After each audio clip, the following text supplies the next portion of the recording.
പട്ടി യജമാന ഭക്തിയുള്ള ജീവിയാണ്. എത്ര വിശന്നാലും കുറച്ചേ തിന്നോളൂ. പൂച്ചക്ക് എന്തെങ്കിലും തിന്നാട്ട് കൊടുത്താൽ കണ്ണും ചിമ്പിയിട്ടേ തിന്നോളൂ, വേറെ ആരും കാണണ്ട, ആരും കാണില്ല എന്നുള്ള. പട്ടിക്ക് അങ്ങനല്ല. നാലാളെ നോക്കിയിട്ട് വേറെ ആൾക്കാർ തിന്നുന്നതിന് പട്ടിക്ക് വിരോധമല്ല. എത്ര കൊടുത്താൽ. ഞാൻ ഭക്ഷണം കഴിച്ചുകൊണ്ടിരിക്കുമ്പോൾ ടേബിളിന്റെ മുകളിലുള്ള വേസ്റ്ററിൽ ഞാൻ ഉപേക്ഷിച്ച എല്ലിന്റെയും മുള്ളു കഷ്ണങ്ങളും ആ ഉച്ഛിഷ്ടങ്ങളെല്ലാം കൂടി എന്റെ ഭാര്യ അടിച്ചുകൂട്ടി വാരിയെടുത്തിട്ട് അപ്പുറത്ത് അടുക്കളയുടെ ഭാഗത്തേക്ക് ഇറങ്ങിയിട്ട് കുപ്പയിൽ കൊണ്ടുപോയി, പറമ്പിൽ കൊണ്ടുപോയി, തെങ്ങൻ ചുവട്ടിൽ കൊണ്ടുപോയി ഉപേക്ഷിക്കാൻ ചെന്നപ്പോ യാദൃച്ഛികമായി ഒരു പട്ടി അവിടെ നോക്കിയിരിക്കുന്നു. അതാ പട്ടിക്ക് ഒരു നേരത്തെ ആഹാരമായി. ഞാൻ ആ പട്ടിക്ക് ഭക്ഷണം കൊടുത്തതൊന്നുമല്ല, എന്റെ ഭാര്യയും കൊടുത്തതല്ല. അത് ആ പട്ടിക്ക് ഒരു നേരത്തെ ഭക്ഷണമായി മാറിയെങ്കിൽ ഞാൻ മരിക്കുന്നത് വരെ എവിടെ വെച്ച് ഈ പട്ടി എന്നെ കണ്ടാലും വാലാട്ടി അഭിനന്ദിക്കും. അത് പട്ടിയുടെ ഒരു സ്വഭാവമാണ്. അതാ കുംഫുദ് പറഞ്ഞത്. പട്ടി പറഞ്ഞപ്പോ എനിക്ക് വിശ്വാസമായി, കുതിര പറഞ്ഞപ്പോ എനിക്ക് വിശ്വാസമായി. പട്ടി യജമാന ഭക്തിയുള്ള ജീവിയാ, സത്യ പറഞ്ഞത് എനിക്ക് വിശ്വാസം. ആ ശരി, എന്തോ ആവട്ടെ. ഞാൻ ഇപ്പൊ നിന്നെ വരുത്തിയത് ജിബ്രീൽ അലൈഹിസ്സലാം ഒരു ടോണിക് കൊണ്ടുവന്നിട്ടുണ്ട്. ഈ മരുന്ന് ഞാനങ്ങ് കഴിച്ചാൽ ഖിയാമത്ത് നാൾ വരെ മരിക്കൂലെന്നാ. ഞാൻ കഴിക്കണോ അതല്ല കുടിക്കാതിരിക്കണോ? കുംഫുദ് പറഞ്ഞേ, ഖിയാമത്ത് നാൾ വരെ ജയിലിൽ കിടക്കണമെങ്കിൽ കുടിച്ചോ, ജയിലിൽ നിന്ന് രക്ഷപ്പെടണം എന്നുണ്ടെങ്കിൽ കുടിക്കണ്ട. ഇമാം സുയൂത്തി തങ്ങൾ പറയുന്നു, ഈ ദുനിയാവ് ജയിലാണ് എന്ന് മനസ്സിലാക്കാത്തത് മനുഷ്യന്മാരേ ഉള്ളൂ എന്നാ. മൃഗങ്ങൾ വരെ മനസ്സിലാക്കിയിട്ടുണ്ട് ഈ ദുനിയാവ് ജയിലാണ്. ജയിലിൽ നിന്ന് രക്ഷപ്പെടണോ കുടിക്കണ്ട. കുടിച്ചാ ഖിയാമത്ത് നാൾ വരെ മരിക്കൂലെന്നല്ലേ. ദുനിയാവിൽ സ്വാതന്ത്ര്യം ചെടൂ. നമ്മളെ വീട്ടിന്റെ മുറ്റത്ത് പള്ളിയിൽ നിന്ന് ഇശാ നിസ്കാരം കഴിഞ്ഞ് മഗ്രിബിന് പള്ളിയിൽ വന്ന് കയറിയ വയസ്സന്മാര് കാണും. അവരിങ്ങനെ മക്ബറയിൽ ഇരുന്നു കൊണ്ട് യാസീനോദി. പള്ളിയിൽ കയറി ഇശാ നിസ്കാരം കഴിഞ്ഞ് പള്ളിയിൽ ഇരുന്ന് മഗ്രിബിന് ശേഷവും മറ്റും തബാറക്കയും മറ്റും ഓതി ഹദ്ദാദും കഴിഞ്ഞ് അവരുടെ കയ്യിലുള്ള ടോർച്ചും തസ്ബീഹ്മാലയും പിടിച്ച് വീട്ടിലേക്ക് ഇച്ചിരി ദൂരം പോകണം. വീട്ടിലേക്ക് പോയി വീട്ടുമുറ്റത്തേക്ക് ചെന്നപ്പോ മഗ്രിബിന് മുമ്പ് മൂത്രമൊഴിച്ചതാണ്. പള്ളിയിൽ നിന്ന് പോരുമ്പോ മൂത്രമൊഴിക്കാൻ വിട്ടുപോയി. വീട്ടിന്റെ മുറ്റത്ത് എത്തിയപ്പോൾ ഇനി മൂത്രമൊഴിച്ചിട്ട് അങ്ങോട്ട് കയറാം. മൂത്രമൊഴിക്കാൻ വേണ്ടി ഇരിക്കുന്നു. ഇരുന്നപ്പോ പടിഞ്ഞാട്ട് തിരിഞ്ഞായിരിക്കണത്. അങ്ങോട്ട് തിരിയാൻ പാടില്ല. കണ്ടോ, മൂത്രമൊഴിക്കാൻ സ്വാതന്ത്ര്യം ഉണ്ടോ? തടഞ്ഞില്ലേ? അപ്പൊ അയാൾ ഇങ്ങോട്ട് തിരിഞ്ഞിരുന്നു, കിഴക്കോട്ട് തിരിഞ്ഞിരുന്നു. കിഴക്കോട്ട് തിരിഞ്ഞിരുന്ന് കാഷ്ടിക്കാൻ പാടുണ്ടോ? പാടില്ല. അതും തടഞ്ഞില്ലേ? ഖിബിലക്ക് മുന്നിട്ടും പിന്നിട്ടും മൂത്രിക്കുകയും കാട്ടിക്കുകയും ചെയ്യരുത്. അതാണ് ഖിബിലക്ക് മുന്നിട്ട്. ഖിബിലക്ക് മുന്നിട്ട്. ഇവിടെ സാധാരണക്കാരെ മനസ്സിലാക്കാൻ വേണ്ടി ഒരു മസല പറയാം. മൂല്യന്മാരോടും താലിമീങ്ങളോടൊന്നും പറയേണ്ട ആവശ്യമില്ല. ഖിബിലക്ക് മുന്നിട്ട് മൂത്രമൊഴിക്കാം പാടില്ല. ഞാനിപ്പോ ഖിബിലക്ക് മുന്നിട്ടല്ല നിൽക്കണത്, ഇതല്ലേ പടിഞ്ഞാറ് ഇതല്ലേ, ഖിബിലക്ക് മുന്നിട്ടാ നിൽക്കണത്. അങ്ങനെ മൂത്രമൊഴിക്കാൻ പാടില്ല. എന്നാ പിന്നെ ഞാൻ ഖിബിലക്ക് പിന്നിട്ട്, നിങ്ങളൊക്കെ ഖിബിലക്ക് പിന്നിട്ടല്ലേ ഇരിക്കണത്, നിങ്ങൾക്ക് അങ്ങനെ മൂത്രമൊഴിക്കാവോ? ഒരു വിരോധവും ഇല്ല. ഖിബിലക്ക് പിന്നിട്ടിരുന്നു കൊണ്ട് മൂത്രിക്കുന്നതിന് വിരോധമല്ല. ഞാനിപ്പോ ഖിബിലക്ക് മുന്നിട്ടാ നിൽക്കണത്. ഈ നൃത്തത്തിൽ ഞാൻ അങ്ങോട്ട് ഇരുന്ന് കാഷ്ടിച്ചു, കുഴപ്പമുണ്ടോ ഇസ്രായേല്? ഒരു കുഴപ്പമില്ല. നിങ്ങളിപ്പോ ഖിബിലക്ക് പിന്നിട്ടല്ലേ ഇരിക്കണത്, ആ ഇരുത്തത്തിൽ നിങ്ങൾ കാഷ്ടിച്ചു, അത് പാടില്ല, ഹറാമാണ്. അതെന്താ അങ്ങനെയാ പറഞ്ഞതിനർത്ഥം? ഖിബിലക്ക് മുന്നിട്ടും പിന്നിട്ടും മൂത്രിക്കലും കാട്ടിക്കലും ചെയ്യരുത് എന്ന് പറഞ്ഞാൽ മുത്തഅല്ലിമീങ്ങൾ മുഖ്തസർ ഓതിയ മുത്തഅല്ലിമീങ്ങൾക്ക് അതിന്റെ എഫ്നത്ര മുറത്തബ് എന്ന് അതിന് പറയാം. ആദ്യം രണ്ടെണ്ണം പറഞ്ഞല്ലോ, പിന്നെയും രണ്ടെണ്ണം പറഞ്ഞില്ലേ? ഖിബിലക്ക് മുന്നിട്ടും പിന്നിട്ടും അവിടെ രണ്ടെണ്ണം പറഞ്ഞില്ലേ? മൂത്രിക്കലും കാഷ്ടിക്കലും അവിടെയും രണ്ടെണ്ണം പറഞ്ഞില്ലേ? അപ്പൊ ആദ്യം പറഞ്ഞ രണ്ടെണ്ണത്തിലെ ഒന്നിന്റെ കൂടെ രണ്ടാമത് പറഞ്ഞ രണ്ടെണ്ണത്തിലെ ഒന്നിനെ ചേർക്കുക. ഖിബിലക്ക് മുന്നിട്ട് മൂത്രിക്കലും ഖിബിലക്ക് പിന്നിട്ട് കാഷ്ടിക്കലും ഹറാമാണ്. ഇതാ പറഞ്ഞതിനർത്ഥം. അപ്പൊ ഖിബിലക്ക് മുന്നിട്ട് മൂത്രമൊഴിക്കാൻ പാടില്ല, ഖിബിലക്ക് പിന്നിട്ട് കാഷ്ടിക്കാനും പാടില്ല. ഇതാ ഖിബിലക്ക് മുന്നിട്ടും പിന്നിട്ടും മൂത്രിക്കലും കാഷ്ടിക്കലും പാടില്ല. ഖിബിലക്ക് മുന്നിട്ടും പിന്നിട്ടും കാഷ്ടിക്കലും മൂത്രിക്കലും എന്ന് പറഞ്ഞാൽ ലഫ്റുത്തവൈ പോവും. അങ്ങനെയല്ല പറഞ്ഞത്. നമ്മൾ പഠിപ്പിക്കണതും അങ്ങനെയല്ല, പഠിച്ചതും അങ്ങനെയല്ല, മദ്രസയിലെ കുട്ടികൾക്ക് പഠിപ്പിക്കണതും അങ്ങനെയല്ല. മനുഷ്യന്മാരെ അടങ്ങാറാക്കണ്ട. എന്തിനാപ്പത്? അതിനേക്കാൾ കൂടുതൽ ഫത്ഹുൽ മുഈനിൽ കൃത്യമായിട്ട് കാണാം. ഒരാളിങ്ങനെ ഖിബിലക്ക് മുന്നിട്ട് ഇരിക്കുകയാണ്, മൂത്രമൊഴിക്കുകയാണ്. ഒരു മുസ്ലിയാർ അയാൾ ഇങ്ങനെ ഖിബിലക്ക് മുന്നിട്ട് ഇങ്ങനെ ഇരിക്കുക. അപ്പൊ ഇത് വഅദിൽ എവിടുന്നയോ കേട്ട ഒരു സാധാരണക്കാരനുണ്ട്. ഈ സാധാരണക്കാരന്റെ പണി മൂല്യന്മാരെ നരകത്തേക്ക് പോകാനയക്കാതെ സൂക്ഷിക്കല. കാരണം എന്താ, നമ്മളെ നരകത്ത് പോകാൻ ആരും അയക്കൂല. എന്തെങ്കിലും വല്ല തെറ്റും കണ്ടാൽ എല്ലാവരും പറഞ്ഞു തരും, എന്താ അയാൾ അങ്ങനെ ചെയ്യാൻ കാരണം. നമ്മൾ പിന്നെ ആ തെറ്റ് തിരുത്തും, പിന്നെ ചെയ്യൂല. അങ്ങനെ പിറ്റേ ദിവസം വേറൊരു തെറ്റ് നമ്മളെടുത്ത് കാണും. അപ്പൊ വേറൊരാൾ പറയും, എന്താ അയാൾ മൂല്യരല്ലേ, അങ്ങനെ ചെയ്യാൻ പാടുണ്ടോ. നമ്മളതും തിരുത്തി. അവസാനം മരിക്കോളത്തിന് എല്ലാ തെറ്റും നമ്മൾ തിരുത്തി. നമ്മളെ നരകത്ത് പോകാൻ ഇവരെ അയക്കൂല. എന്തോ ഒരു സ്നേഹ നമ്മളോട് അറിയോ. അപ്പൊ ഇയാൾ ഖിബിലക്ക് ഇങ്ങനെ മുന്നിട്ടിരുന്നിട്ട് മൂത്രിക്കുകയാണ്. അപ്പൊ പിന്നെന്ത്, ഇത് കാണുന്ന ഒരാള്, ഇയാൾ എന്ത് മൂല്യരാ, ഖിബിലക്ക് മുന്നിട്ടിരുന്നിട്ട് മൂത്രിക്കും. ഇയാൾ വേറൊരു പണി ചെയ്തിട്ടുണ്ട്. ഇയാളെ ഓസ് ഇങ്ങോട്ട് വളച്ചു പിടിച്ചിട്ടുണ്ട്. ഖിബിലന്റെ ഭാഗത്ത് നിന്ന് തിരിച്ചിട്ട് വേറൊരു ഭാഗത്തേക്ക് ഇങ്ങനെ വളച്ചു പിടിച്ചിട്ടാ ഇയാൾ ഇരിക്കണത്. ഒരു കുഴപ്പമില്ല. ഫത്തുഹുൽ മുഈൻ പറഞ്ഞു, യാതൊരു വിരോധമില്ല.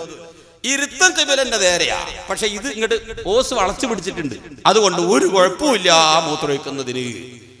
ഇപ്പൊ ഇതുപോലെ തന്നെ അപ്പൊ നമ്മള് ആരെങ്കിലും ചെയ്യണം കണ്ട ഉടനെ തന്നെ കയറി അറ്റാക്ക് ചെയ്യരുത്. എന്തെങ്കിലുമൊക്കെ ഉണ്ടാവുള്ളൂ. അയാളൊരു തലയിൽ കെട്ടിയ ആളല്ല, ഒരു തലീകെട്ടെങ്കിലും കെട്ടിയ മനുഷ്യനല്ലേ. എന്തെങ്കിലുമൊക്കെ വകുപ്പ് ഉണ്ടാകും, അങ്ങോട്ട് വിട്ടേക്ക്. നിങ്ങൾ അതിന്റെ പിന്നാലെ കൂടണ്ട. ഇത് മൂല്യന്മാരാണ്.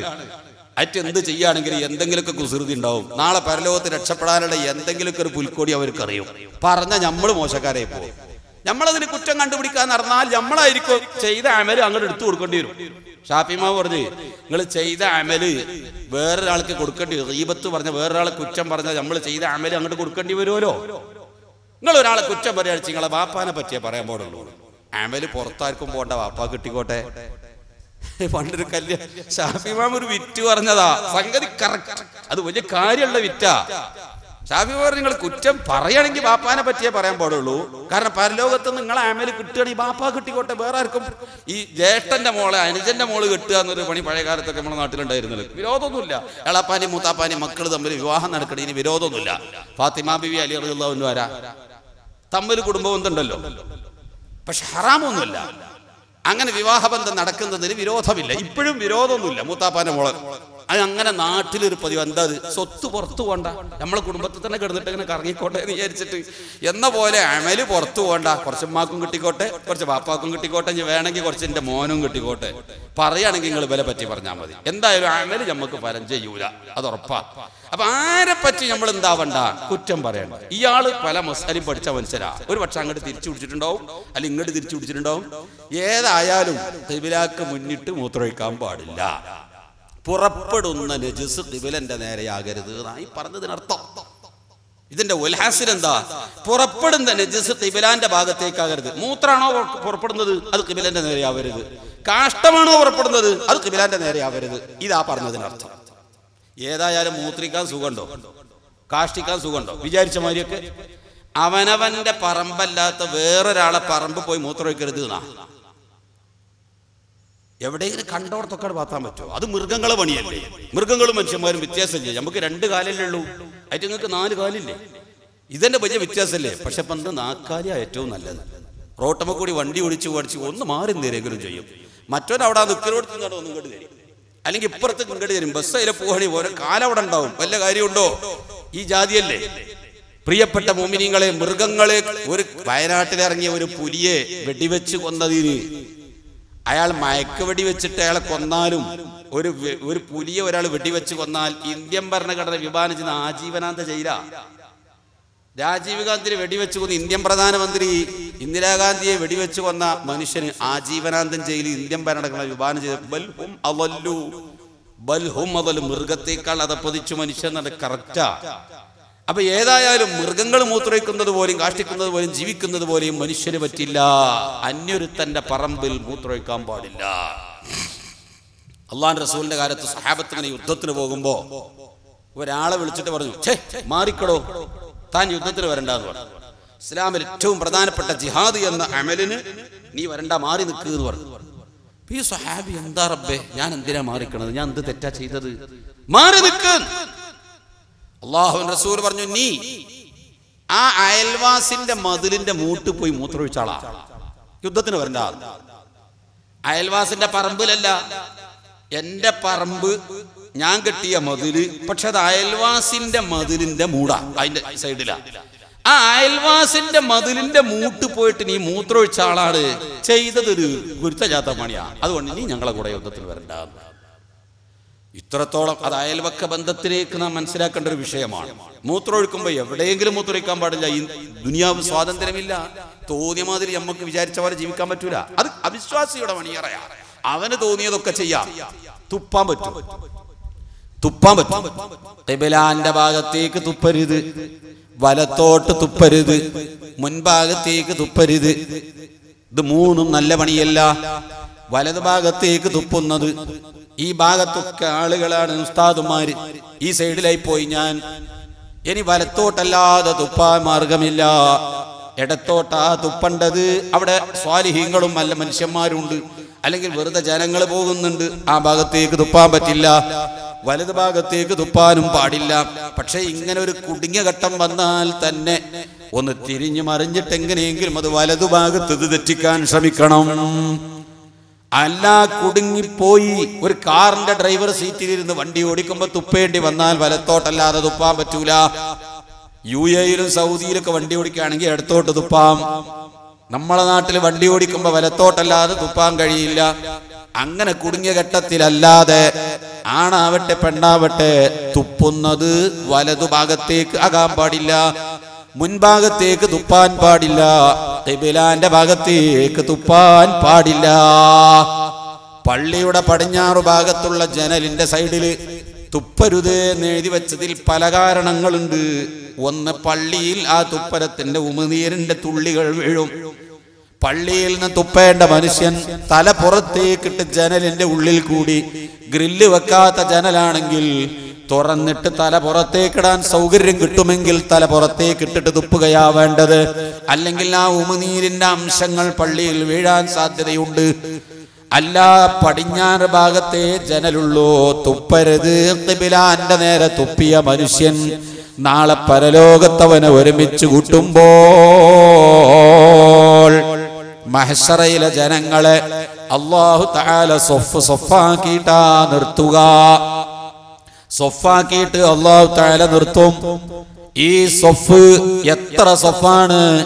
ആദം നബി അലൈഹിസ്സലാം മുതൽ ഖിയാമത്ത് നാളിന്റെ അന്ത്യം വരെ ലോകത്ത് ഒരുമിച്ച് കൂടിയ സർവ്വ ജീവിച്ച് മരിച്ചു പോയ ജനങ്ങളെ അല്ലാഹു തആല മഹ്ശറയിൽ വരി വരിയാക്കിയിട്ടാണ് നിർത്തുന്നത്. സ്കൂളിലെ കുട്ടികളെ അസംബ്ലിക്ക് നിർത്തുമ്പോ വരിയാക്കി നിർത്തുന്നത് കണ്ടിട്ടില്ലേ? പോലീസുകാർ സ്വാതന്ത്ര്യദിന പരേഡിന് വേണ്ടി തയ്യാറാകുമ്പോ വരി വരിയായി നിർത്തി കണ്ടിട്ടില്ലേ? അങ്ങനെ നമ്മൾ നിസ്കരിക്കാൻ നിൽക്കുമ്പോ സൊഫായിട്ട് നിൽക്കാറുണ്ടല്ലോ. മയ്യിത്ത് നിസ്കാരത്തിൽ സൊഫായിട്ട് നിൽക്കാറുണ്ട്. ഈ നിൽക്കുന്നത് മഹ്ശറയിൽ എത്ര വരിയാണ്? 120 വരിയാണ്. അല്ലാഹുവിന്റെ റസൂല് പറയുന്നു 120 സൊഫാണ് മഹ്ശറയിലെ സർവ്വജനങ്ങളും. അതിൽ 3 സൊഫ് മാത്രമാണ് സ്വർഗത്തിലേക്കുള്ളത്. ബാക്കി 117 സൊഫും നരകത്തിലേക്കാണ്. നബിയുനാ റസൂലുള്ളാഹി ആ 3 സൊഫില് അല്ലാഹു നമ്മളെ കയറ്റിത്തരട്ടെ. പ്രിയപ്പെട്ട മുഅ്മിനീങ്ങളെ, ആ 3 സൊഫ് സ്വാലിഹീങ്ങൾ നിൽക്കുന്ന ഭാഗത്തേക്ക് ഈ ഖിബലാക്ക് നേരെ തുപ്പിയ മനുഷ്യൻ പരലോകത്ത് വരുമ്പോ സ്വാലിഹീങ്ങൾ അങ്ങോട്ട് അടുക്കാൻ സമ്മതിക്കൂല. നെറ്റിത്തടം മുഴുവനും തുപ്പലമായി വൃത്തികെട്ട മനുഷ്യൻ പോടാ എന്ന് പറഞ്ഞു ഓടിക്കും. ഈ 3 സൊഫിന്റെ അടുത്തേക്ക് അവനെ അടുക്കാൻ സമ്മതിക്കൂല. ബഹുമാനപ്പെട്ട അബൂ ദാവൂദ് റിപ്പോർട്ട് ചെയ്ത ഹദീസിൽ കാണാം, അല്ലാഹുവിന്റെ റസൂല് പറയുന്നു, അപ്പോൾ ഖിബലാന്റെ നേരെ തുപ്പാൻ പാടില്ല. തുപ്പാനുള്ള സ്വാതന്ത്ര്യം തടഞ്ഞു. മൂത്രൊഴിക്കാൻ യഥേട്ടം പാടില്ല. വെയിലത്തുകൂടി നടന്നു പോകുന്നു. ഒരു മരത്തിന്റെ താഴെ തണല് കണ്ടപ്പോ വിശ്രമിക്കാൻ വേണ്ടി അവിടെ ചെന്നു. ആ മരത്തിന്റെ താഴെ അങ്ങനെ കുറച്ച് സമയം ഇരുന്നപ്പോ കാറിൽ കയറിയിട്ട് പോകാനായപ്പോ ഒന്ന് മൂത്രമൊഴിച്ചിട്ട് അങ്ങ് പോകാം. ആ മരത്തിന്റെ തണലിൽ, നല്ല ചുട്ടുപൊള്ളുന്ന തണലിൽ, ആ ചുട്ടുപൊള്ളുന്ന വെയില് ഈ മരത്തിന്റെ തണലിൽ ഇരിക്കുമ്പോ മൂത്രമൊഴിച്ചിട്ട് കാറിലേക്ക് അങ്ങ് കയറാമെന്ന് വിചാരിച്ചാൽ അവിടെ മൂത്രമൊഴിക്കാൻ നിൽക്കുമ്പോ നമ്മുടെ ഉസ്താദ് കൂടെയുണ്ട്. അവിടെ മൂത്രമൊഴിക്കരുത്. എന്താ? മേലോട്ട് നോക്ക്, നല്ല മാമ്പഴം, പഴുത്തു നിൽക്കുന്ന പഴം, ഫലം കായ്ക്കുന്ന മരത്തിന്റെ ചുവട്ടിൽ മൂത്രമൊഴിക്കാൻ പാടില്ല. അന്യന്റെ വളപ്പിൽ മൂത്രമൊഴിക്കാൻ പാടില്ല. ഖിബലാക്ക് നേരെ പാടില്ല. ഖിബിലക്ക് പിന്നിട്ട് പാടില്ല, തെറിക്കുന്ന സ്ഥലത്ത് മൂത്രമൊഴിക്കാൻ പാടില്ല, നല്ല ഉറപ്പുള്ള പാറക്കല്ലുകൾ, മാർബിളിന്റെ ഘട്ടങ്ങൾ, അല്ലെങ്കിൽ നല്ല ഉറച്ചു കിടക്കുന്ന സ്ഥലങ്ങൾ, അവിടെ മൂത്രമൊഴിച്ചാൽ ആ മൂത്രം ഇങ്ങോട്ട് തന്നെ തെറിക്കും. കടപ്പുറത്ത് പോയിരുന്നിട്ട് പടിഞ്ഞാറോട്ട് മൂത്രമൊഴിക്കുകയാണെങ്കിൽ കാറ്റ് അടിച്ചു വീശിയിട്ട് ആ മൂത്രത്തുള്ളികൾ നമ്മുടെ ശരീരത്തിലേക്ക് തന്നെ തെറിക്കുമല്ലോ. കാറ്റടിച്ചു വീശി ശരീരത്തിലേക്ക് മൂത്രം തെറിക്കാൻ ചാൻസ് ഉള്ളത് കിഴക്കിൽ നിന്ന് കാറ്റടിച്ചിട്ടാവട്ടെ, കാറ്റടിക്കുന്ന ഭാഗത്തേക്ക് തിരിഞ്ഞിരിക്കരുത്. ഇങ്ങനെ മൂത്രമൊഴിക്കുന്നതിന് വരെ തടസ്സം വച്ചു, നിയന്ത്രണം വെച്ചു. പിന്നെ എവിടെയാ സ്വാതന്ത്ര്യം? പിന്നെ സ്വാതന്ത്ര്യമുണ്ടോ? കുടിക്കാൻ സ്വാതന്ത്ര്യമുണ്ടോ? കടന്നുറങ്ങാൻ സ്വാതന്ത്ര്യമുണ്ടോ? എല്ലാത്തിനും നിയമമില്ലേ? അപ്പൊ ദുന്യാവ് ജയിലാണ്, സ്വാതന്ത്ര്യം തടഞ്ഞ നാടാണ്. പ്രിയപ്പെട്ടവരെ, അങ്ങനെയാണ് ദുനിയാവിന്റെ സ്ഥിതി. സ്വാതന്ത്ര്യമില്ലാത്ത ഈ നാട്ടിൽ പിന്നെ എവിടെയാ സ്വാതന്ത്ര്യം? അവനവന്റെ നാട്ടിൽ. UAE പോയിട്ട് 10 കൊല്ലം ജീവിച്ച് 20 കൊല്ലം ജീവിച്ചാലും അവിടുത്തെ നിയമത്തിന് വിധേയമായി കഴിഞ്ഞുകൂടണ്ടേ? അവിടെ ഒരു പ്രകടനം നടത്താൻ പറ്റുമോ? ഒരു പള്ളി കയറി ചെന്ന് വഅദ് പറയാൻ പറ്റുമോ? എന്തൊരു സന്തോഷമായ നമ്മളെ നാട്. ഇവിടെ നമുക്ക് വഅദ് പറയാം. പാതിരാ സമയത്ത് ഒരുമിച്ച് കൂടി ഇൽമ പറയുന്നു, കേൾക്കുന്നു. പലരും ചീത്ത വിളിക്കുന്നു രാഷ്ട്രീയ സ്റ്റേജുകളിൽ. വല്ല കുഴപ്പവും നമ്മുടെ നാട്ടിനുണ്ടോ? പ്രധാനമന്ത്രിയെ തന്നെ പറഞ്ഞാലും വല്ല വിരോധവുമുണ്ടോ? ഇത്ര സ്വാതന്ത്ര്യമുള്ള ഒരു നാട് എവിടെയാണ്? നമ്മുടെ നാട്ടിൽ സ്വാതന്ത്ര്യമുണ്ട്, നമ്മുടെ വീട്ടിൽ നമുക്ക് സ്വാതന്ത്ര്യമുണ്ട്. ഇപ്പൊ ഞാൻ നിങ്ങളെ നാട്ടിൽ അന്യനാട്ടുകാരനാണ്. ഇന്ത്യയാണ് നാടെങ്കിലും ഞാൻ ഈ മഹല്ലത്തുകാരനല്ല. ഞാനങ്ങ് മലപ്പുറം ജില്ലയുടെ, നമ്മുടെ ഈ ജില്ലയുടെ ഒരു മൂലയിൽ തന്നെ കോട്ടക്കൽ പട്ടണത്തിന്റെ ഒരു സൈഡാണ് എൻ്റെ വീട്. ആട്ടീരി എന്ന് പറഞ്ഞ രാജ്യം. കോട്ടക്കൽ പട്ടണത്തിന്റെ ഒരു സൈഡ്, അതിന്റെ വടക്കു ഭാഗം ഒരു ഫർലോങ് പോലും ഇല്ല, ടൗണിനോട് ചേർന്ന് കിടക്കുന്ന ഭാഗമാണ്. ആ ആട്ടീരിക്കാരനായ ഞാൻ നിങ്ങളെ വീട്ടിൽ, നിങ്ങളെ മഹല്ലത്തിൽ വരുമ്പോ വല്ല സ്വാതന്ത്ര്യം ഉണ്ടോ? നിങ്ങൾ ഇരിക്കാൻ പറഞ്ഞു കൊടുത്തിരിക്കണം, നിങ്ങൾ തന്നത് തിന്നണം, നിങ്ങൾ പൊയ്ക്കോ വരുമ്പോ പോണം. എന്റെ ഇഷ്ടത്തിന് ഇരിക്കാൻ പറ്റുമോ? നിങ്ങളെ വീട്ടിലേക്ക് ഞാൻ കയറി ചെന്നാൽ എനിക്ക് ഇഷ്ടമുള്ളടത്തിരിക്കാൻ പറ്റുമോ? എനിക്ക് ഇഷ്ടമുള്ളതൊക്കെ എടുത്ത് തിന്നാൻ പറ്റുമോ? പറ്റൂല. അതെവിടെ പറ്റുള്ളൂ? എന്റെ വീട്ടിൽ പറ്റും. എന്റെ വീട്ടിൽ പോയാൽ എനിക്ക് തോന്നിയെടുത്തിരിക്കാം, എനിക്ക് തോന്നിയത് എടുത്ത് തിന്നാ, എനിക്ക് ആവശ്യം ഉണ്ടാകുമ്പോ തിന്നാ. അതെന്റെ വീട്ടിൽ നടക്കും. ദുനിയാവിൽ എന്താ സ്വാതന്ത്ര്യം ഇല്ലാത്തത്? നമ്മുടെ നാടല്ലാത്തത് കൊണ്ട്. നമ്മുടെ നാട്ടിലെ സ്വാതന്ത്ര്യമുള്ളൂ. എവിടെയാ നമ്മളെ നാട്? നമ്മളെ നാടെവിടെ? തിൽക്കൽ ജന്നത്തുല്ലത്തി നൂരിദു മിൻ ഇബാദിനാ മൻ കാന തഖിയാ. അതാണ് നമ്മുടെ നാട്. ആ നാട്ടിലേക്കാ പോകുന്നത്. സുമ്മ ഇന്നക്കും ഇലൈനാ തുർജഊൻ. നമ്മുടെ മുൻഗാമികളൊക്കെ പോയത് അവരെ നാട്ടിലേക്ക് പോയി. സ്വാതന്ത്ര്യമില്ലാത്ത ഈ നാട്ടിൽ നിന്ന് സ്വാതന്ത്ര്യമുള്ള സ്വന്തം ഭവനത്തിലേക്ക് തിരിച്ചുപോയി. എനിക്ക് നിങ്ങളെ വീട്ടിൽ വന്ന സ്വാതന്ത്ര്യമില്ല, എൻ്റെ വീടല്ല. എനിക്ക് സ്വാതന്ത്ര്യമുള്ളത് എൻ്റെ വീട്ടിലാണ്. ഞാൻ എൻ്റെ വീട്ടിൽ പോയാൽ സ്വാതന്ത്ര്യമായി. ദുന്യാവിൽ നമുക്ക് സ്വാതന്ത്ര്യമില്ലാത്തത് നമ്മളെ നാടല്ലാത്തത് കൊണ്ടാണ്. നമ്മുടെ നാട് പരലോകത്ത് സ്വർഗമാണ്. അങ്ങോട്ട് എത്തിക്കിട്ടിയാൽ ഒരു തടസ്സവുമില്ല. മൂത്രമൊഴിക്കുന്നതിന് തടസ്സമില്ല, കാഷ്ടിക്കുന്നതിന് തടസ്സമില്ല. അവിടെ അതിൻ്റെ ആവശ്യമില്ല. എല്ലാം സുഖ സൗകര്യങ്ങളും നിറഞ്ഞു നിൽക്കുന്ന വീടാണ്, നാടാണ് നമ്മുടെ നാട്. അതാണ്. അപ്പൊ ദുനിയാവിൽ ജീവിക്കുന്ന ഒരു മനുഷ്യന്റെ പൂർണ്ണമായ പരിപൂർണമായ ലക്ഷ്യം, അവന്റെ പ്രധാനമായ ലക്ഷ്യം ഈ ദുനിയാവല്ല. ദുനിയാവ് വിട്ടേച്ച് പോകേണ്ടി വരും. ദുനിയാവ് നമ്മെ വഞ്ചിക്കും. ഈ ദുനിയാവ് നമ്മളും തമ്മിൽ യാതൊരു ബന്ധവുമില്ലാതെയാകും. ദുനിയാവിൽ ജീവിക്കുമ്പോൾ തന്നെ ഒരു സ്വാതന്ത്ര്യവുമില്ല. അങ്ങനത്തെ ഒരു നരക ജീവിതമാണ് ഭൗതിക ലോകം. നമ്മുടെ നാട്ടിലേക്ക് ചെന്നാൽ സ്വാതന്ത്ര്യമായി. തിൽക്കൽ ജന്നത്തു, ആ സ്വർഗം. ശ്രദ്ധിക്കണേ, തിൽക്കൽ ജന്നത്തു, ആ സ്വർഗം. അല്ലതീ നൂരിസു, അത് നാം അനന്തരമായി നൽകും. സ്വർഗം അനന്തര സ്വത്തായിട്ട് നൽകും. അല്ലതീ നൂരിസു മിൻ ഇബാദിനാ, നമ്മുടെ അടിമകൾക്ക് നാം അനന്തരമായി നൽകും. മൻ കാന തഖിയാ, ആ സ്വർഗം നാം അനന്തരമായി നൽകും. അനന്തര സ്വത്ത് നൽകുന്നത് വാപ്പന്റെ സ്വത്തല്ലേ? അതെ. ഉസ്കുൻ അൻത വസൗജുകൽ ജന്ന, ആദം നബി അലൈഹിസ്സലാം ആകുന്ന നമ്മുടെ വാപ്പാന്റെ തറവാടാ സ്വർഗം. ആ സ്വർഗത്തു നിന്നാണ് വാപ്പ അങ്ങോട്ട് പോന്നത്. ആ തറവാട്ടിലേക്ക് വാപ്പ തിരിച്ചു പോയി. അപ്പൊ വാപ്പന്റെ സ്വത്തിനാണ് അനന്തര സ്വത്തെന്ന് പറയുക. നൂരിസു, നാം അനന്തരമായി നൽകും എന്നല്ലേ അല്ലാഹു പറഞ്ഞത്. അതേ വാപ്പാന്റെ മുതലാണ്, വാപ്പാന്റെ സ്വത്താണ്, അത് അനന്തരമായി കിട്ടേണ്ടവരാണ് നാം. ആ അനന്തര സ്വത്ത് ലക്ഷ്യം വെച്ചുകൊണ്ട് എനിക്കെന്റെ വീട്ടിലേക്ക് ചെന്ന് ചേരണം. ഗൾഫിൽ പോയ ഒരു മനുഷ്യനെപ്പോഴും എൻ്റെ വീട്ടിലേക്ക് തിരിച്ചെത്തണം, എൻ്റെ മക്കളിലേക്ക് തിരിച്ചെത്തണം, എൻ്റെ കുടുംബത്തിലേക്ക് തിരിച്ചെത്തണം എന്ന് ചിന്തിക്കുന്നത് പോലെ ഈ വിദേശിയായ മനുഷ്യൻ എനിക്കെൻ്റെ നാട്ടിലേക്ക് എത്തണം, എൻ്റെ കുടുംബത്തിലേക്ക് എത്തണമെന്ന ചിന്തയിലാണ്. ആ ലക്ഷ്യമാണ് മുസ്ലിമായ മുഅ്മിനായ ഒരു മനുഷ്യന്റെ ഭൗതിക ലോകത്തെ ജീവിതം. ജീവിതത്തിന്റെ ലക്ഷ്യം എന്താണ്? സ്വർഗമാണ്, അല്ലാഹുവിന്റെ സ്വർഗം. അവിടെ ചെന്നാ വല്ല തടസ്സവുമുണ്ടോ? ഒരു തടസ്സവുമില്ല. ദുനിയാവിന്റെ നേരെ ഓപ്പോസിറ്റാണ്. ദുനിയാവിൽ എന്തുണ്ടോ അതിനൊക്കെ നേരെ എതിരെ. ദുനിയാവിൽ നമുക്കൊരു സാധനം വേണം, നല്ല ഒരു മാമ്പഴം വേണം, പഴുത്തു നിൽക്കുന്നൊരു മാമ്പഴം. ആ മാമ്പഴത്തിന് അതാ മാവിന്റെ മുകളിൽ കാണുന്നു, വളരെ മുകളിലാണ്. ആ പഴം എനിക്ക് കിട്ടണം. എന്ത് ചെയ്യണം? അൽ ഇൻസാനു മുതഹർരികുൻ വമത്ലൂബുഹു സാകിനുൻ. അൽ ഇൻസാനു, മനുഷ്യൻ, മുതഹർരിക്കാണ്, ചലിക്കണം. വമത്ലൂബുഹു, അവൻ ലക്ഷ്യം വെച്ച വസ്തു, സാകിനുൻ, ഒരു ഭാഗത്ത് അടങ്ങി നിൽക്കുകയാണ്. മനുഷ്യൻ ചലിക്കണം.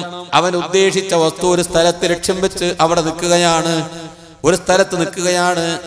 ആ മാവിന്റെ മുകളിൽ അടങ്ങി നിൽക്കുന്ന ആ മാമ്പഴം കിട്ടണമെങ്കിൽ ഈ മരത്തിൽ അള്ളിപ്പിടിച്ച് വീഴാതെ കൊത്തിപ്പിടിച്ച് കയറി ചെന്ന് അതിന്റെ കൊമ്പുകൾ പൊട്ടാതെ മുറിയാതെ അതിൽ നിന്ന് വഴുതി വീഴാതെ ആ കൊമ്പിന്റെ അറ്റത്ത് കിടക്കുന്ന മാമ്പഴം പിടിച്ചു പറിച്ച് ഇറക്കി കൊണ്ടുവന്ന് അവൻ മുറിച്ച് തിന്നണം. അൽ ഇൻസാനു മുതഹർരികുൻ, മനുഷ്യൻ ചലിക്കുന്നു. വമത്ലൂബുഹു സാകിനുൻ, അവന്റെ ആവശ്യങ്ങൾ ഒരു സ്ഥലത്ത് ഇങ്ങനെ അടങ്ങി നിൽക്കുന്നു. അതേ സമയത്ത് സ്വർഗമോ അൽ ഇൻസാനു സാകിനുൻ വമത്ലൂബുഹു മുതഹർരികുൻ, മനുഷ്യൻ ഒരു ഭാഗത്ത് ഇങ്ങനെ അടങ്ങി കിടന്നാ മതി. കിടക്കുമ്പോഴാണ് അതാ ആ മരത്തിന്റെ മുകളിൽ ഒരു പഴം കാണുന്നു. ആ പഴം അവന് കിട്ടണം. ദാനിയതൻ അലൈഹിമു ളിലാലുഹാ വദുല്ലിലത് ഖുതൂഫുഹാ തദ്ലീലാ. ഇങ്ങനെ കിടക്കുന്ന കട്ടിലിൽ കിടക്കുന്ന ഈ മനുഷ്യൻ, ഈ ബെഡിൽ കിടക്കുന്ന മനുഷ്യൻ, അതാ ആ മരത്തിന്റെ മുകളിൽ കിടക്കുന്ന റുമ്മാൻ എനിക്ക് വേണം, ആ പഴം എനിക്ക് വേണമെന്ന് ചിന്തിച്ചാൽ ദാനിയതൻ അലൈഹിം ളിലാലുഹാ വദുല്ലിലത് ഖുതൂഫുഹാ തദ്ലീലാ. ആ മരത്തിന്റെ കൊമ്പ് താഴോട്ട് ചാഞ്ഞു വരുന്നു. ആ മരത്തിന്റെ കൊമ്പിലുള്ള പഴങ്ങൾ കിടക്കുന്നിടത്ത് കിടന്ന് അവൻ തിന്നുന്നു. സ്വർഗത്തിൽ ഒരിക്കൽ തിന്നത് പിന്നെ തിന്നൂലാന്നാ. എത്രയാ സ്വർഗത്തിലെ ജീവിതത്തിന്റെ കാലം? മരിക്കൂലല്ലോ അവിടെ. അല്ലാഹു തആല ചില വസ്തുക്കളെ സൃഷ്ടിച്ചാൽ ആ വസ്തു കുറച്ചു കഴിഞ്ഞാൽ നശിക്കും. തുടക്കത്തിലും ഇല്ല, അവസാനവും ഇല്ല. അങ്ങനത്തെ കുറെ വസ്തുക്കൾ. അതിന് തുടക്കവുമില്ല, ഒടുക്കവുമില്ല. അങ്ങനത്തെ വസ്തു ഉണ്ടോ? അല്ലാഹു മാത്രം. അല്ലാഹു ഇന്ന കാലം മുതൽക്കാ തുടങ്ങിയത് എന്ന് പറയാൻ പറ്റുമോ? ഇല്ല. നമ്മളോ ഒരു കാലത്തില്ലായിരുന്നു, പിന്നെ അദമുല്ലി അവ്വലിഹി അദമുല്ലി ആഖിരിഹി ഉജൂദുഹു ബൈന അദ്മൈനി കമുന്നദിമി. ഒരു കാലത്ത് നമ്മൾ ഇല്ലായിരുന്നു, പിന്നെ ഉണ്ടായി. ഇനി ഒരു കാലത്തില്ലാതെ ആവുകയും ചെയ്യും. അതിനിടക്കുള്ള കുറഞ്ഞ കാലമാണ് നമ്മുടെ ജീവിതം. വേറെ ചില വസ്തുക്കളുണ്ട്, ആ വസ്തു കുറെ കാലം ഇല്ലായിരുന്നു, ഇടക്ക് വെച്ച് അല്ലാഹ് അങ്ങോട്ട് ഉണ്ടാക്കി പിന്നെ ആ സാധനം നശിച്ചു പോകൂല. അല്ലാഹ് എത്ര കാലുണ്ടോ അത്രയും കാലം. അതിൽപ്പെട്ടതാണ് നമ്മുടെ ആത്മാവ്. ആത്മാവിന് അല്ലാഹു സൃഷ്ടിച്ചോ എന്നാ പിന്നെ അതിന് നശിപ്പില്ല. അപ്പൊ മരിച്ചാലോ? മുഫാറഖത്തുർ റൂഹി മിനൽ ജസദ്, ശരീരത്തിൽ നിന്ന് ആത്മാവ് വിട്ടുപിരിയാന്നാ മരണം എന്ന് പറഞ്ഞാൽ. അൽ മൗതു മുഫാറഖത്തുർ റൂഹി മിനൽ ജസദ്. മരണം എന്ന് പറഞ്ഞാൽ ശരീരത്തിൽ നിന്ന് ആത്മാവ് പിരിയലാണ്. പിരിഞ്ഞ ആത്മാവ് എങ്ങോട്ടോ പോയി. അത് ഒന്നെങ്കിൽ അല്ലിയീൻ അല്ലെങ്കിൽ സിജ്ജീൻ. മുഅ്മിനിന്റേതാണോ അല്ലിയീൻ, തമ്മാടിയുടേതാണോ സിജ്ജീൻ. ഇനി ആ സാധനത്തിന് നശിപ്പില്ല. സ്വർഗത്തിലാണെങ്കിൽ കാലാകാലം സ്വർഗം, നരകാണ് കാലാകാലം നരകം. അള്ളാഹു എത്ര കാലം ഉണ്ടോ അത്രയും കാലം. എത്ര കൊല്ലെന്ന് പറയാൻ പറ്റുമോ? വസ്സാലിമാമ് പറഞ്ഞേ ഒരു ഉദാഹരണം പറയട്ടെ. വസ്സാലിമാമ് പല രസമുള്ള ഉദാഹരണം പറയും. ഈ ദുനിയാവ് എന്ന് പറഞ്ഞാൽ അൽ ആലമു മാ സിവല്ലാഹ് എന്നല്ലേ? പ്രപഞ്ചം എന്ന് പറഞ്ഞാൽ അള്ളാഹ് ഒഴിച്ച് ബാക്കിയുള്ളതൊക്കെതാ. ഈ പ്രപഞ്ചത്തിൽ അല്ലാഹു സുബ്ഹാനഹു വ തആല ഒഴിച്ചുള്ള സർവ്വ സ്ഥലത്തും 7 ഭൂമി, 7 സമാവാത്തിൻ 7 ആകാശവും, 7 അർദീൻ 7 ഭൂമിയും, ഒരാകാശത്തിൽ നിന്ന് മറ്റൊരു ആകാശത്തിലേക്കുള്ള വൈദൂരം 500 കൊല്ലത്തെ യാത്ര, പ്രകാശ വേഗതയാണ് അള്ളാഹു സൃഷ്ടിച്ച ആകാശം. ഈ ഗാലക്സികൾ, സൗരയൂഥങ്ങൾ എല്ലാം കൂടി ഉൾക്കൊള്ളുന്ന പ്രപഞ്ചം മുഴുവനും കടകമണിയിട്ടു. എത്ര ഉണ്ടാവും? എണ്ണി തീർക്കാൻ പറ്റും. ഈ പ്രപഞ്ചം മുഴുവനും കടകമണിയിട്ടു. മുസാലിമാമ പറയും, എന്നിട്ട് അല്ലാഹു തആല ഒരു പക്ഷിയെ സൃഷ്ടിച്ചു. ആ പക്ഷിയോട് പറയുന്നു, പക്ഷി, ഈ കടകമണിയിൽ നിന്ന് ഒരു കടകമണി എടുത്ത് നീ കൊത്തി നശിപ്പിക്കണം. ആ പക്ഷി ചെന്നിട്ട് ഒരു കടകമണി എടുത്ത് കൊത്തി നശിപ്പിച്ചു. രണ്ടാമത് ഈ കടകമണി, ഈ പ്രപഞ്ചത്തിൽ നിന്ന് ഒരു കടകമണി ആ പക്ഷി എടുക്കുന്നത് 1000 കൊല്ലം കഴിഞ്ഞിട്ടാണ്. 1000 കൊല്ലം കഴിഞ്ഞപ്പോ രണ്ടാമതൊരു കടകമണി എടുത്ത് നശിപ്പിച്ചു. പിന്നെ ഒരു കടകമണി എടുക്കുന്നത് 1000 കൊല്ലം കഴിഞ്ഞിട്ടാണ്. അങ്ങനെ ഒരു കടകമണി എടുത്ത പക്ഷി രണ്ടാമതൊരു കടകമണി എടുക്കുന്നത് 1000 കൊല്ലം കഴിഞ്ഞിട്ടാണ്. അങ്ങനെ എടുത്ത് കൊത്തി നശിപ്പിച്ച് പ്രപഞ്ചത്തിലെ മുഴുവൻ കടകമണിയും നശിച്ചു. എങ്കിൽ എത്ര കൊല്ലം വേണ്ടിവരും പറയാമോ? എന്നാലും സ്വർഗത്തിലെ ജീവിതം അവസാനിക്കില്ല. സാലിമാമ നമുക്ക് മനസ്സിലാകാൻ വേണ്ടി ഒരു ചെറിയ ഉദാഹരണം പറഞ്ഞു. കൊല്ലത്തിന്റെ കണക്ക് ചെന്ന് കൂട്ടി നോക്ക്.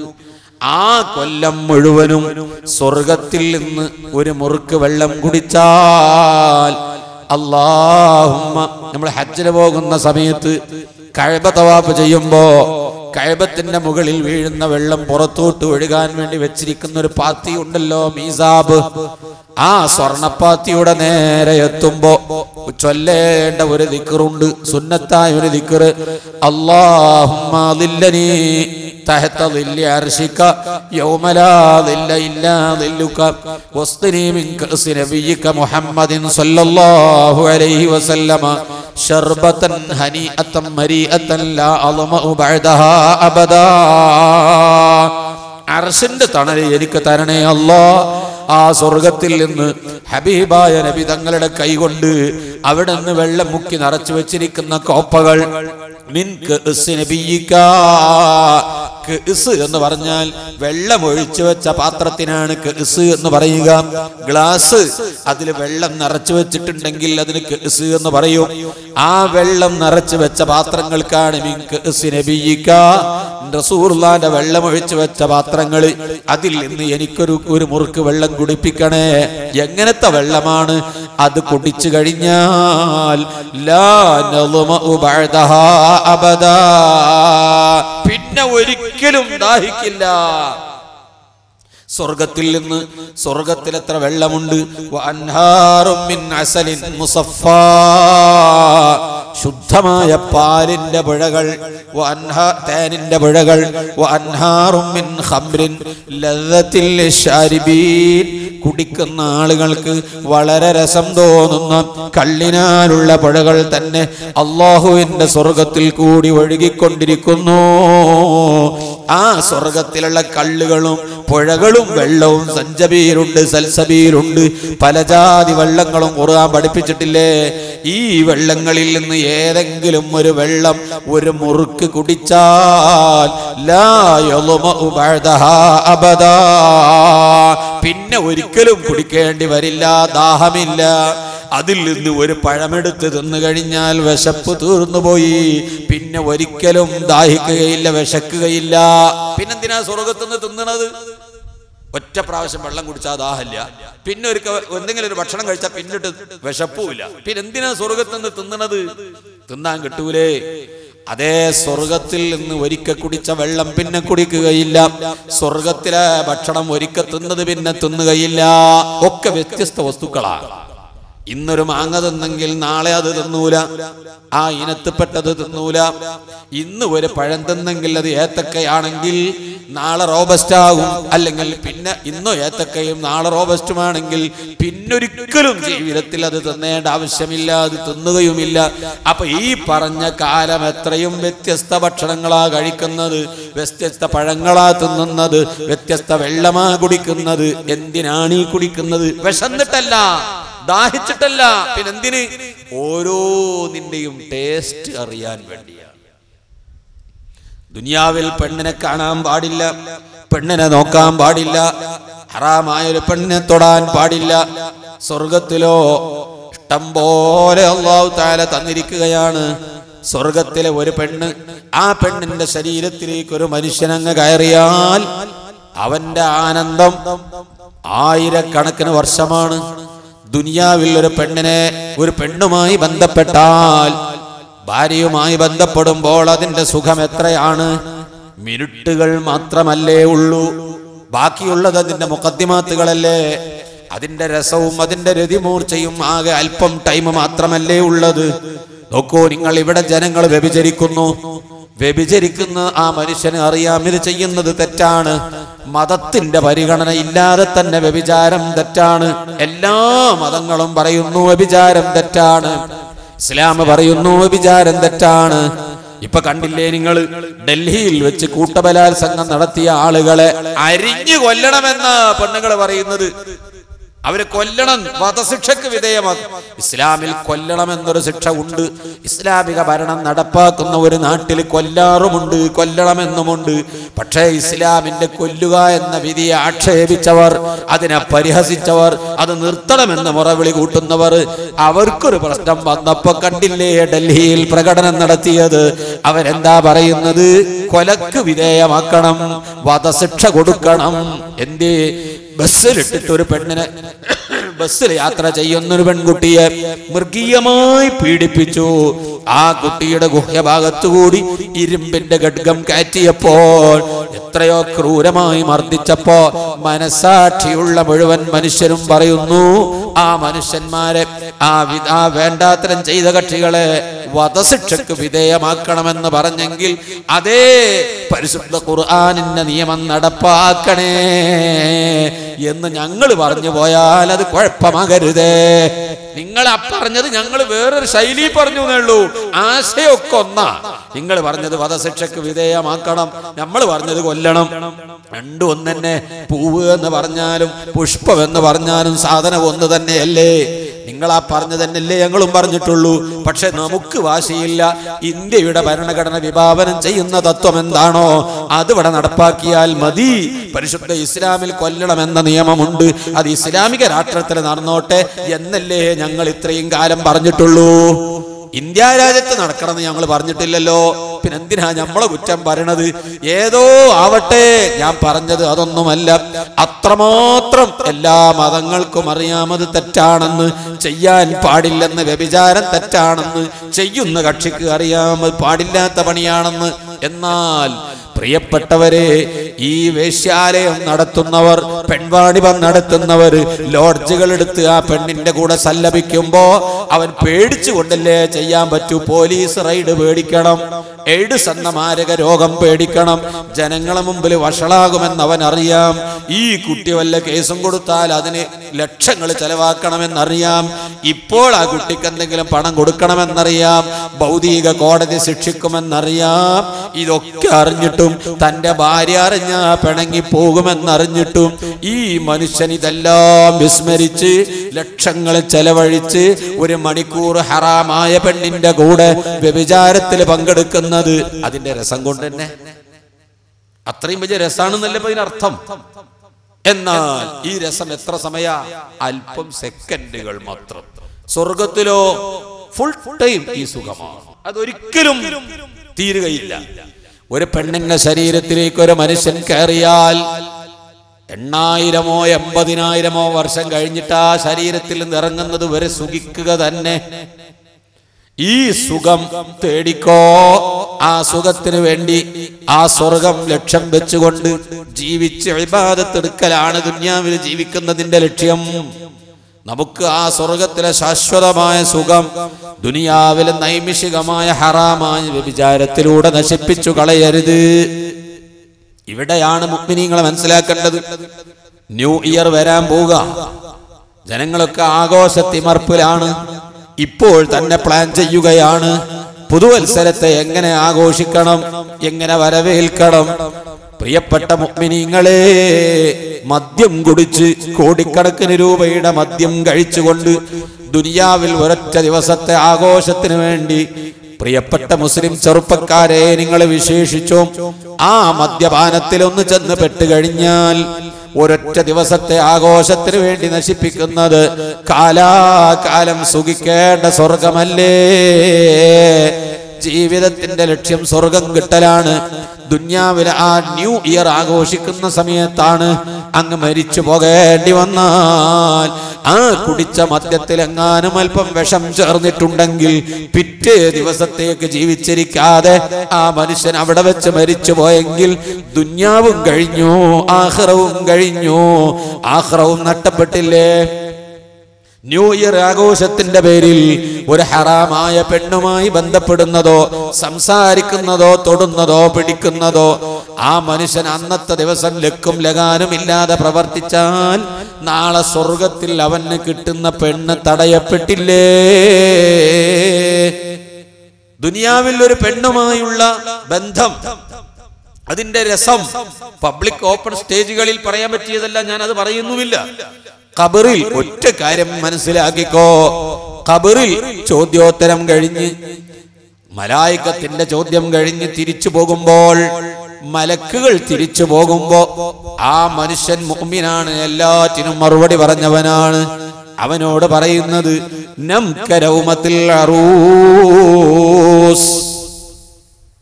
ഹണിമൂൺ ആഘോഷിക്കും പോലെ കിടന്നോന്നാ, നല്ല സുഖ സന്തോഷമായിട്ട് കിടന്നുറങ്ങിക്കോ.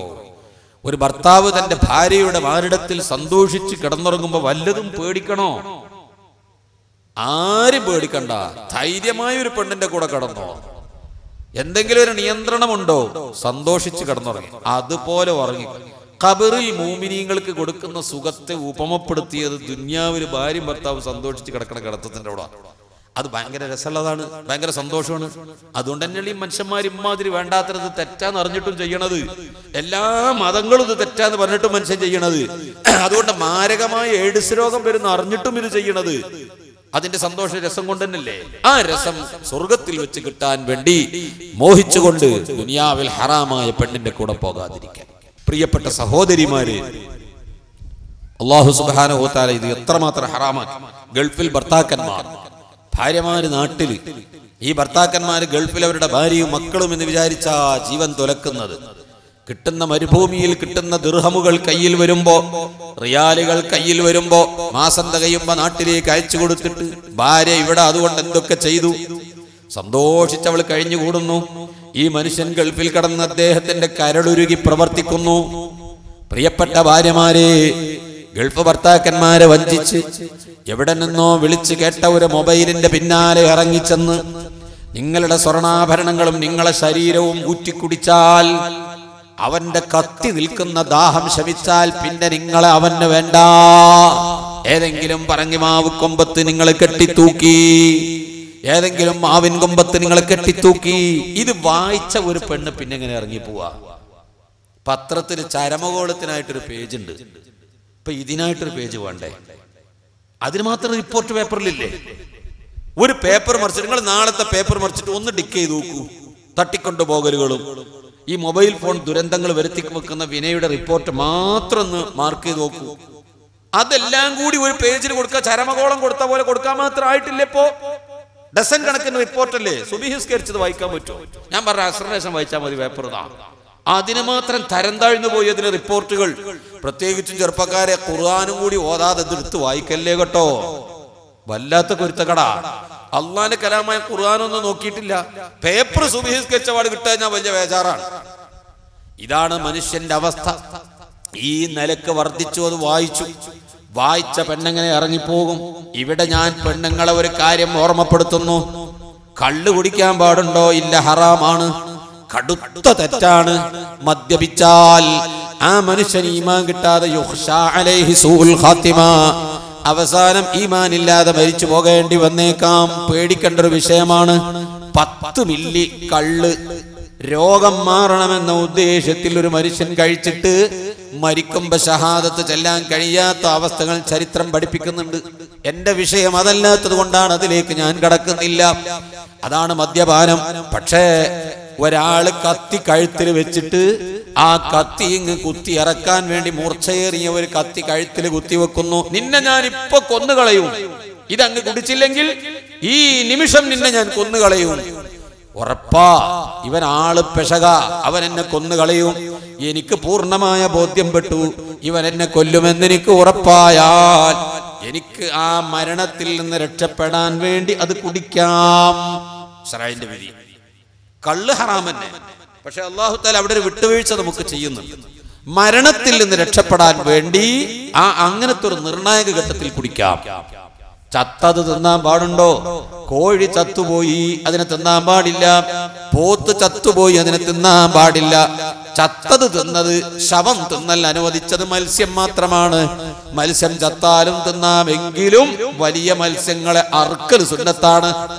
അതിനൊന്ന് കൊണ്ടുവന്നിട്ട് വലിയൊരു സ്രാവിനെ കിട്ടി വീട്ടിൽ കൊണ്ടുവന്നാൽ അത് മുറിച്ച് പാകം ചെയ്യാൻ സമയത്ത് അതിന്റെ കഴുത്തിൽ മുറിക്കണത് അഥവാ നല്ലൊരു പണിയാണ്. അങ്ങനെ ചെയ്യണത് സുന്നത്താ. അതേ സമയത്ത് ചത്തതാണെങ്കിലും ആ സ്രാവ് തിന്നാം. വലിയ വലിയ മീനുകളൊക്കെ ചത്താലും ചെറുതും വലുതും ചത്തത് തിന്നല് മത്സ്യം മാത്രമേ അനുവദിച്ചിട്ടുള്ളൂ. ശവം തിന്നാൻ പാടില്ല. പക്ഷെ ഒരു മനുഷ്യൻ അങ്ങ് മംഗലാപുരത്ത് കണ്ടില്ലേ നിങ്ങൾ, പ്ലെയിന് തകർന്നു വീണു. പ്ലെയിന് വീണതൊരു കാട്ടിലാണ്. ആളുകളൊക്കെ രക്ഷപ്പെട്ടു. അങ്ങനെ ഒരു മനുഷ്യൻ, കുറെ ആളുകൾ മരിച്ചു, ഭൂരിഭാഗം ആളുകളും മരിച്ചു. അപൂർവം ചില ആളുകൾ രക്ഷപ്പെട്ടു. അവരാ കാട്ടിൽ നിന്ന് എഴുന്നേറ്റ് വന്നപ്പോൾ അയാൾക്ക് അതാ വല്ലാതെ വിശക്കുന്നു. കാട്ടിലാണ് വീണത്. ഇറങ്ങിപ്പോരാ, റോഡില്ല, വഴിയില്ല, ഇടവഴിയില്ല, വാഹനങ്ങളില്ല. കാട്ടിലെ മുൾച്ചെടികൾക്കുള്ളിൽ കൂടി അയാൾ അതാ മരക്കൊമ്പത്തൊക്കെ തൂങ്ങിപ്പിടിച്ചിട്ട് രക്ഷപ്പെട്ടു വരുമ്പോ വിശപ്പിന്റെ കാഠിന്യം കൊണ്ട് തിന്നാനൊന്നും കിട്ടാതെ ഇപ്പോൾ മരിച്ചു പോകുമെന്ന് അയാൾക്ക് തോന്നി. അവിടെ ഒരു കോഴി ചത്ത് കിടക്കുന്നത്. തിന്നാൻ പറ്റുമോ? തിന്നാം, വിരോധമില്ല. ജീവൻ നിലനിർത്താൻ ഈ ശവം തിന്നാലേ പറ്റൂ എന്ന് ബോധ്യമുണ്ടെങ്കിൽ ആ ശവം തിന്നാം, അതിന് വിരോധമില്ല. അങ്ങനെ പലതും അല്ലാഹു തആല ഹറാമ് അനുവദിച്ചു തന്നിട്ടുണ്ട്, വിട്ടുവീഴ്ച ചെയ്തു തന്നിട്ടുണ്ട്. ഒരു പെണ്ണ്, ആ പെണ്ണിന്റെ ഇവിടെ ശ്രദ്ധിക്കണേ, ഒരു പെണ്ണിന്റെ കഴുത്തിൽ ഒരു പുരുഷൻ കത്തി കൊണ്ടുപോയി കുത്തിവെച്ചു. ഇപ്പോൾ നിന്നെ എനിക്കൊന്ന് ബന്ധപ്പെടാൻ സമ്മതിച്ചില്ലെങ്കിൽ നിന്നെ ഞാൻ കൊന്നുകളയും. അതല്ലെങ്കിൽ 2-3 ആളുകൾ പിടിച്ചിട്ട് ഞങ്ങൾ ആഗ്രഹം പൂർത്തീകരിക്കാൻ നിന്നെ ഒന്ന് വഴിപ്പെടുത്തി തന്നിട്ടില്ലെങ്കിൽ, ഒരു വ്യഭിചാരത്തിന് സമ്മതിച്ചിട്ടില്ലെങ്കിൽ നിന്നെ ഞങ്ങൾ കൊന്നുകളയും എന്നങ്ങ് പറഞ്ഞാൽ അവിടെ എന്ത് വേണം? പെണ്ണെ, മരിക്കാൻ തയ്യാറായിക്കോ, എന്നാലും വ്യഭിചരിക്കൽ ഹറാം. എന്താ വ്യഭിചാരത്തിന്റെ ശിക്ഷ? ഫിഖ്ഹ് പറയുന്നത് ഇബ്നു ഹജർ തങ്ങളുടെ തുഹഫയിൽ കിതാബുൽ ജിഹാദിൽ കാണാം. ആ സന്ദർഭത്തിൽ ഈ പെണ്ണ് മരിക്കാൻ തയ്യാറാകാൻ വേണ്ടത്, എന്നാലും വ്യഭിചരിക്കാൻ പാടില്ല. ജീവരക്ഷാർത്ഥം, ദേഹരക്ഷാർത്ഥം വഴിപ്പെട്ടുകൊണ്ട് ഞാൻ തടി കിട്ടാൻ വേണ്ടി ചെയ്തു പോയതാണ് എന്ന് പോലും പറയണ്ട. ഇയാൾ മരിച്ചാളാം, എന്നാലും വ്യഭിചരിക്കണ്ട. ഇത്രയും കടുത്ത വ്യഭിചാരം നമ്മുടെ നാട്ടിൽ എത്ര കണ്ട് വർദ്ധിച്ചു. സ്വന്തം ബാപ്പമാരാണ് ഇപ്പൊ മക്കളെ വ്യഭിചാരത്തിന് കൊടുക്കുന്നത്. കോടികളും ലക്ഷങ്ങളും സമ്പാദിക്കണം. ആ നൂറുകണക്കിന് മനുഷ്യന്മാരാണ് കയറി ഇറങ്ങുന്നത്. അങ്ങനത്തെ ഒരു ലോകമായി മാറിയില്ലേ നമ്മുടെ ലോകം? അങ്ങനെ ആയിപ്പോയില്ലേ? വ്യഭിചാരം വർദ്ധിച്ചില്ലേ? അതുകൊണ്ട് അള്ളാഹുവിന്റെ സ്വർഗവും തടയപ്പെടുന്നു, സ്വർഗത്തിലെ സുഖങ്ങളും തടയപ്പെടുന്നു. ജീവിതത്തിന്റെ ലക്ഷ്യം അള്ളാഹുവിന്റെ സ്വർഗം, അവിടെ എത്തലാണ്. ഇവിടെ മുഅ്മിനായ ഒരു മനുഷ്യൻ ഇനി 2 കാര്യം മനസ്സിലാക്കാനുണ്ട്. ടൈമില്ല, നിർത്തണ് അതിലേക്ക് കടക്കാനും. ഒന്ന്, സ്വർഗത്തിന് തടസ്സമായ ഒന്നും, നമ്മുടെ തറവാടിന് കേടുപറ്റുന്ന ഒന്നും നമ്മുടെ ജീവിതത്തിൽ ഉണ്ടാകരുത്. ഇനി എനിക്ക് നിങ്ങളോട് ഓർമ്മപ്പെടുത്താനുള്ളത് അതൊരൊറ്റ വാക്കിൽ പറഞ്ഞ് ഞാൻ നിർത്തുകയാണ്. വിഷയത്തിലേക്ക് കടക്കുന്ന ടൈമില്ലാത്തത് കൊണ്ട് വിഷയത്തിലേക്ക് കടക്കുന്നില്ല. ജീവിതത്തിന്റെ ലക്ഷ്യം സ്വർഗമാണ്. ഈ ലക്ഷ്യം ഒരാൾ മനസ്സിലാക്കിയാൽ സ്വർഗം കിട്ടാൻ എന്തും ചെയ്യും. ലക്ഷ്യം ഉണ്ടെങ്കിൽ ചെയ്യും. ഗവൺമെന്റ് ഒരു ഓഫർ തരാന്ന് പറഞ്ഞാൽ ഓഫർ നേടാൻ വേണ്ടി ചെയ്യൂലേ? ഞാനൊരു ദിവസം വഅദ് കഴിഞ്ഞ് പാതിരാ സമയത്ത് KSRTC ബസ്സിൽ കയറി യാത്ര ചെയ്ത് എറണാകുളത്ത് പട്ടണത്തിലുള്ള എൻ്റെ പള്ളിയിലേക്ക് ഞാൻ പോകുന്നു. വൈറ്റിലെ പള്ളിയിലേക്ക് ഞാൻ പോകുന്നു. പോകുമ്പോ KSRTC ബസ്സിലെത്തിയപ്പോ ടൗണിലേക്ക് കടന്നപ്പോ എവിടെ എത്തിയെന്നറിയാൻ വേണ്ടി ആ ബസ്സിന്റെ ഷട്ടർ ഞാനൊന്ന് പൊക്കി നോക്കിയപ്പോൾ എറണാകുളത്തെ പ്രസിദ്ധമായ ഒരു സ്റ്റേഡിയത്തിന്റെ മുമ്പിലാണ്, കലൂര് സ്റ്റേഡിയത്തിന്റെ മുമ്പിലാണ്. ആ സ്റ്റേഡിയത്തിന്റെ ഉള്ളിൽ തന്നെ ലക്ഷക്കണക്കിന് ജനങ്ങൾക്ക് കിടക്കാൻ സൗകര്യമുണ്ട്. അത് അത്രമാത്രം വിശാലമാണ്. ഈ സ്റ്റേഡിയത്തിന്റെ പുറഭാഗത്ത് പുൽമേടുകൾ, വിശാലമായ ലക്ഷക്കണക്കിന് മനുഷ്യന്മാർക്ക് കിടക്കാനുള്ള സ്ഥലമുണ്ട്. ഒഴിഞ്ഞ മൈതാനമാണ്. ആ സ്ഥലം മുഴുവനും ജനനിബിഡമാണ്. അവിടെ മുളച്ച പച്ചപ്പുല്ലിന്റെ ഒരു കഷ്ണം പോലും കാണാൻ വയ്യാത്ത വിധം ജനങ്ങൾ തിങ്ങി നിറഞ്ഞു കിടക്കുന്നു. ഞാൻ അത്ഭുതപ്പെട്ടു പോയി, എന്താണ് ഈ മനുഷ്യന്മാർ ഇവിടെ കിടക്കുന്നത്? ഈ ഷട്ടർ പൊക്കി വെച്ച് ഞാൻ എൻ്റെ സൈഡിലിരിക്കുന്ന, സമീപത്തിരിക്കുന്ന ആളോട് ചോദിച്ചു, എന്താണ് ഇവിടെ ജനങ്ങൾ ഇത്രയും കിടക്കുന്നത്? അയാൾ പറയുന്നു, പാകിസ്ഥാനും ഇന്ത്യയും തമ്മിൽ ഒരു ഏകദിന ക്രിക്കറ്റ് ഈ സ്റ്റേഡിയത്തിൽ അടുത്ത ദിവസം നടക്കാൻ പോകുന്നു. അന്ന് ഓൺലൈൻ ടിക്കറ്റ് ബുക്ക് ചെയ്യലും പരിപാടിയൊന്നുമില്ല. മൊബൈലിൽ മെസ്സേജ് വന്നിട്ട് അത് കാണിച്ചു കൊടുത്താൽ മതി. ഇപ്പൊ ട്രെയിനിൽ യാത്ര ചെയ്യുമ്പോൾ ട്രെയിനിൽ ആരെങ്കിലും റിസർവേഷൻ പോയിട്ട് ബുക്ക് ചെയ്താൽ നമ്മുടെ ഫോണിലേക്ക് ഒരു മെസ്സേജ് വരും. ആ മെസ്സേജ് വന്നതും കൊണ്ട് ട്രെയിനിലേക്ക് കയറി TTR വരുമ്പോ ആ മെസ്സേജ് കാണിച്ചു കൊടുത്താൽ മതി, ഐഡന്റിറ്റിയും കാണിച്ചു കൊടുത്താൽ മതി. എന്തൊരു സൗകര്യമാണ്! അന്ന് അതൊന്നുമില്ല. ഇങ്ങനെ അതാ മറ്റന്നാൾ ടിക്കറ്റ് വിതരണമാണ്. ക്രിക്കറ്റ് പിന്നെ ഏതോ ദിവസമാണ്. മറ്റന്നാൾ അതിന് ടിക്കറ്റ് വിതരണം ചെയ്യുമ്പോ ഇന്ത്യയും പാകിസ്ഥാനും തമ്മിലുള്ള ഏകദിന ക്രിക്കറ്റ് ഒന്ന് ഗാലറിയിൽ ഇരുന്ന് കാണാൻ വേണ്ടി നാളെ കൗണ്ടർ തുറക്കുമ്പോ ആ ടിക്കറ്റ് വാങ്ങാനുള്ള ക്യൂവിലേക്ക് നിൽക്കാൻ വേണ്ടിയാണ് ഈ മനുഷ്യന്മാര് വന്ന് കിടക്കുന്നതെന്ന് പറഞ്ഞപ്പോ ശരിക്കും ഞാൻ ചിന്തിച്ചു പോയി. ഒരു ലക്ഷ്യം മുന്നിലുണ്ടെങ്കിൽ ആ ലക്ഷ്യം നേടാൻ എന്ത് പണിയും ചെയ്യും, അല്ലേ? ജീവിതത്തിന്റെ ലക്ഷ്യമുണ്ടെങ്കിൽ അത് നേടിയെടുക്കാൻ. പാകിസ്ഥാൻ ഇന്ത്യയും തമ്മിലുള്ള ആ ക്രിക്കറ്റ് ഒന്ന് കാണണമെന്ന് മനസ്സിൽ മോഹമുണ്ടോ? ഇന്ന് രാത്രി വന്ന് കിടക്കുക. നാളെ കളിയാണോ? അല്ല. മറ്റന്നാള് കളിയാണോ? അല്ല. നാളല്ല, മറ്റന്നാള് രാവിലെ കൗണ്ടർ തുറന്നിട്ട് അതിന് ടിക്കറ്റ് വിതരണം നടക്കുമ്പോ ആ ടിക്കറ്റ് നശിച്ചു കിട്ടാതെ പോകുമോ? എല്ലാരും ബുക്ക് ചെയ്തു പോയ എനിക്കങ്ങോട്ട് കടക്കാൻ കഴിയില്ലേ എന്ന് ചിന്തിച്ചപ്പോൾ ടിക്കറ്റ് കിട്ടാതിരിക്കരുത് എന്ന് മനസ്സിലാക്കിയ ആള് ആ ക്യൂവിൽ നിൽക്കാൻ വേണ്ടിയിട്ടാ ഈ വന്ന് കിടക്കണത്. ഇത് ഞാൻ പറയുമ്പോ നിങ്ങൾക്ക് ഇതൊരു അത്ഭുതമൊന്നുമല്ല. ഇത് നിങ്ങൾക്കും ബോധ്യപ്പെട്ട വിഷയം തന്നെയാണ്. അവർക്കൊരു ലക്ഷ്യമുണ്ട്, അവർക്കത് കിട്ടണം എന്നൊരു ലക്ഷ്യം. അതിനുവേണ്ടി അതല്ലേ സ്വഹാബത്ത് യുദ്ധക്കളത്തിൽ വെച്ചുകൊണ്ട് ബഹുമാനപ്പെട്ട ഹംസ റളിയല്ലാഹു അൻഹു യുദ്ധക്കളത്തിൽ ഷഹീദായത് ഏത് വിധത്തിലാണ്? യുദ്ധക്കളത്തിൽ ഷഹീദാകുന്നത് ശരീരം മുഴുവനും വെട്ടി നുറുക്കി ഹംസ റളിയല്ലാഹു അൻഹുവിന്റെ ചരിത്രം കേൾക്കാത്ത ആരും ഈ സദസ്സിലില്ല. എല്ലാവരും കേട്ടവരാണ്. അതുകൊണ്ട് ഞാൻ അത് വിശദീകരിക്കുന്നുമില്ല. ഹംസ റളിയല്ലാഹു അൻഹുവിന്റെ ശരീരം 70ഓളം സ്വഹാബത്തിനെ യുദ്ധക്കളത്തിൽ, സ്വഹാബത്ത് ഉഹദ് യുദ്ധം കഴിഞ്ഞിട്ട് ഇങ്ങനെ പെറുക്കി ഒരു ഭാഗത്ത് കൂട്ടുക. അപ്പൊ സ്വഹാബത്ത് വന്നിട്ട് റസൂലുള്ളാഹിനോട് പറഞ്ഞു, യാ റസൂലല്ലാഹ്, ഉഹദിന്റെ പോർക്കളത്തിൽ ഒരു മനുഷ്യൻ കിടക്കുന്നത് ആരാന്ന് തിരിച്ചറിഞ്ഞൂടാ. അള്ളാന്റെ റസൂൽ വന്ന് നോക്കിയപ്പോ ആരായി കിടക്കുന്നത് മനസ്സിലാകുന്നില്ല. വെട്ടി നുറുക്കി കഷ്ണമാക്കിയിട്ടുണ്ട്. അല്ലാഹുവിന്റെ റസൂൽ ആ മൃതശരീരത്തിന്റെ അവശിഷ്ടങ്ങൾ തിരിച്ചു മറിച്ചൊക്കെ ഒന്ന് പരതി നോക്കിയപ്പോൾ ഇടത് വാരിയല്ലിന്റെ സൈഡിൽ ഒരു മുറിവിന്റെ കല കണ്ടു. അതിൽ നിന്ന് മനസ്സിലാക്കി എന്റെ എളാപ്പ ഹംസയാണ്. ഹംസ റളിയല്ലാഹു അൻഹുവിനെ ഈ വിധത്തിൽ വികൃതമാക്കിയിട്ടുണ്ട്. ആരാ ഹംസ റളിയല്ലാഹു അൻഹു? ധീരനല്ലേ? ഒരു യുദ്ധത്തിന്റെ ക്യാപ്റ്റൻ ഹംസ റളിയല്ലാഹു അൻഹു ആണെന്ന് കണ്ടാൽ ശത്രുക്കൾ പിന്നെ ആ യുദ്ധത്തിന് വരില്ല. അത്ര പേടിയാ. ക്യാപ്റ്റൻ ഹംസയാണോ അവർ തിരിഞ്ഞു പോകും. ഹംസ റളിയല്ലാഹു അൻഹു ഒരു സ്ഥലത്ത് കിടന്നുറങ്ങുകയാണെങ്കിൽ ശത്രുക്കൾ ആ വഴി നടക്കാറില്ല. സാക്ഷാൽ ഉറക്കം അഭിനയിച്ച് കിടക്കുകയോ എന്ന് പേടിച്ചിട്ട് ആ വഴിക്ക് വരൂലെന്നാ. അത്ര ധീരനാ. ഉമർ ഇബ്നുൽ ഖത്താബ് റളിയല്ലാഹു അൻഹുവിനെ ഫേസ് ചെയ്ത് സംസാരിക്കാൻ ധൈര്യമുള്ള ഒരു കുട്ടി അറബ് ലോകത്തുണ്ടായിട്ടില്ല.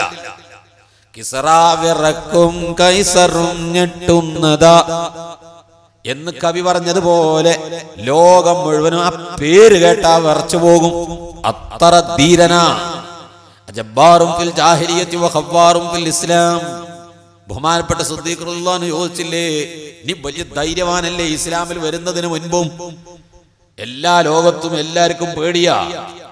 ഉമർ റളിയല്ലാഹു അൻഹുവിനെ നേരിട്ട് മുഖാമുഖം നോക്കിയിട്ട് ധൈര്യമായി ഒരു കാര്യം പറയാൻ ധൈര്യമുള്ള അറബി കുട്ടികളെ അല്ലാഹ് പടച്ചിട്ടില്ല.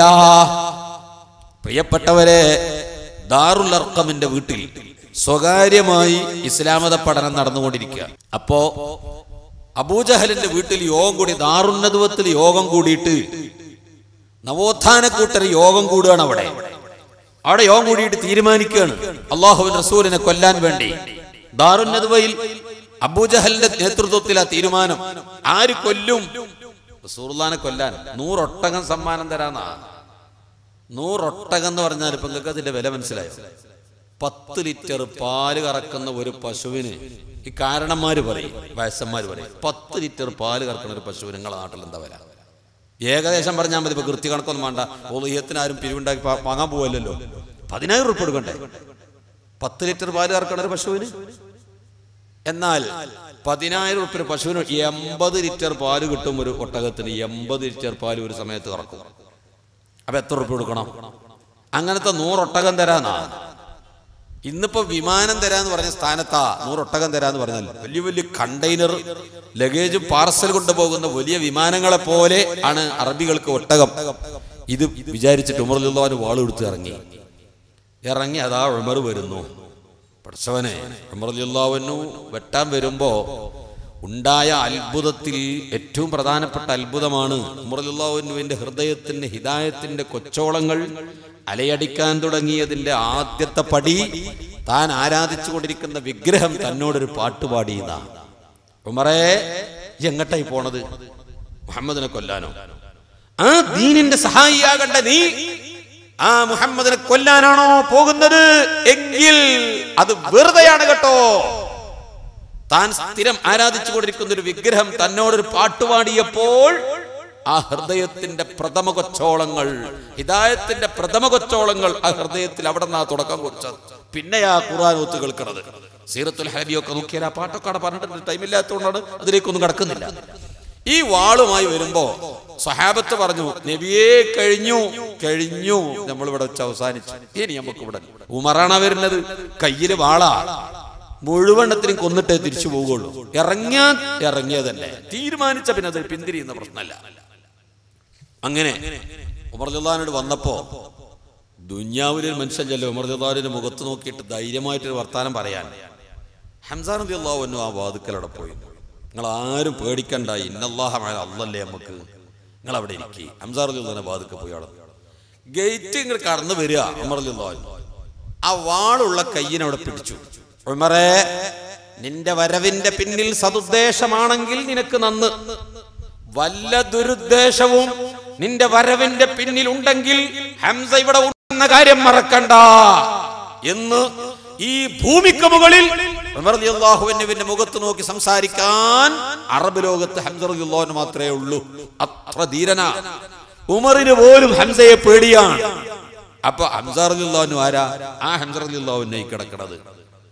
എന്ത് പറ്റി ഹംസ റളിയല്ലാഹു അൻഹുവിന്? ചരിത്രത്തിൽ ഒരു ചോദ്യമാണ്. ഹംസ റളിയല്ലാഹു അൻഹുവിന് എന്ത് പറ്റി? വെറുതെ പറ്റിയതല്ല. ഉഹദ് യുദ്ധത്തിന് പോകുമ്പോ ഒരു സംഭവം ഉണ്ടായി.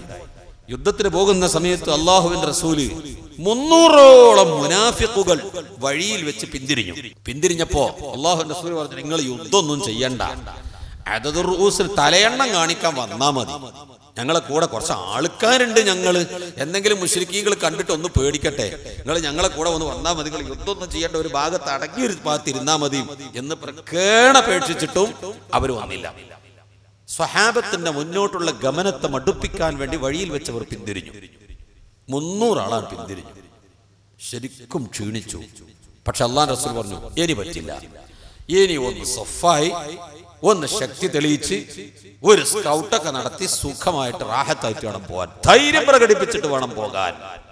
അങ്ങനെ റസൂലുള്ള സഫാക്കി നിർത്തുക, കുട്ടികളൊക്കെ മാറിക്കുക, വലിയവരൊക്കെ നിർത്തിയിട്ട് റാഹത്തായിട്ട് അങ്ങനെ യുദ്ധത്തിന് പോവാ. ആ നിൽക്കുന്ന നൃത്തത്തിൽ വെച്ച് ഹംസ റളിയല്ലാഹു അൻഹു ഹൃദയം പൊട്ടിക്കരഞ്ഞുകൊണ്ട് പറഞ്ഞു, അല്ലാഹുവേ, എന്റെ മുന്നിൽ നിൽക്കുന്നത് ആരാന്നറിയോ? മക്കയും മദീനയും ആകമാനം കാശ് കൊടുത്ത് വാങ്ങണമെന്ന് വിചാരിച്ചാൽ ഒരു 10 പൈസന്റെ ബീഡിയും തീപ്പെട്ടിയും വാങ്ങുന്ന വിലയില്ല അബൂദർ ഗിഫാരി റളിയല്ലാഹു അൻഹുവിന്.